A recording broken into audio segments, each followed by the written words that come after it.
అందరికీ హృదయపూర్వక నమస్కారాలు. వన మహోత్సవ కార్యక్రమాన్ని అందరూ సామాజిక బాధ్యతగా తీసుకోవాలని మనస్ఫూర్తిగా అభ్యర్థిస్తున్నాను. పర్యావరణ సమతుల్యత కోసం పచ్చదనాన్ని పెంచాలి అనేది ఎన్డీఏ కూటమి ప్రభుత్వ లక్ష్యం. 29% ఉన్న పచ్చదనం 50% తీసుకెళ్లాలి లక్ష్యంగా పనిచేస్తున్నాం. ఈ వన మహోత్సవ కార్యక్రమంలో మరొక ముఖ్య విషయం, వృక్షజాతుల ఎంపిక చాలా కీలకం. అవి స్వదేశీ వృక్షజాతులను ఎంపిక చేసుకోవటం చాలా అవసరం. స్థానిక వృక్షజాతులు నాటడం ద్వారా జీవ వైవిధ్యాన్ని, నేల ఆరోగ్యాన్ని మరియు పర్యావరణం మరియు మానవ ఆరోగ్యాన్ని కాపాడిన వాళ్ళు అవుతాం. అందుకే దేశవాళీ చెట్లు పెంచడం చాలా అవసరం. మన దేశ భూ వాతావరణ జీవ వైవిధ్యాన్ని ముప్పు కలిగించే అన్య దేశ జాతుల్ని నాటడం మనందరం మానుకోవాలి. చూడటానికి మొక్క ఆకర్షణీయంగా ఉంది, మొక్క నాటితే ఏపుగా పెరిగిపోతుంది, నిర్వహణ ఖర్చులు అని చెప్పి ఎవెన్యూ ప్లాంటేషన్ పేరు మీద గత దశాబ్ద కాలంలో అన్య దేశ వృక్ష జాతులైన కోనాకార్పస్, ఏడాకుల పాల, మడగాస్కర్ ఆల్మండ్, ఆస్ట్రేలియా తుమ్మ లాంటి వృక్ష జాతుల్ని విరివిగా నాటేశాం. వీటి మూలంగా పర్యావరణానికి ప్రయోజనం కంటే కూడా ఆరోగ్యం మీద, భూగర్భ జల సంపద మీద చాలా తీవ్ర ప్రభావం చూపుతూ ఉంది.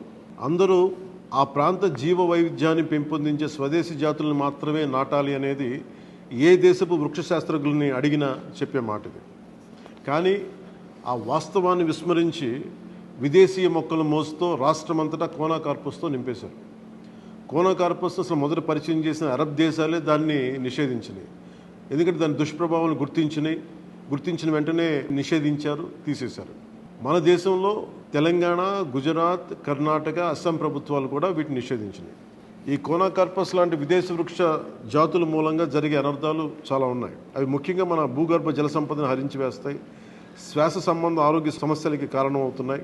కోనాకార్పస్ ఎలాంటి వృక్ష జాతి అంటే పశువులు తినవు, పక్షులు గూడు పెట్టవు, కనీసం పక్షులు కూడా వాలవు. చెట్టుని చేమని ఆధారంగా చేసుకుని బతికే క్రిమికీటకాలు కూడా ఈ చెట్లు జోలికి రావు. పక్షులే దూరంగా ఉండే ఈ మొక్కల్ని మనం మోజులో పడి ఎందుకు వేయాలి అనేది కీలకమైన ప్రశ్న.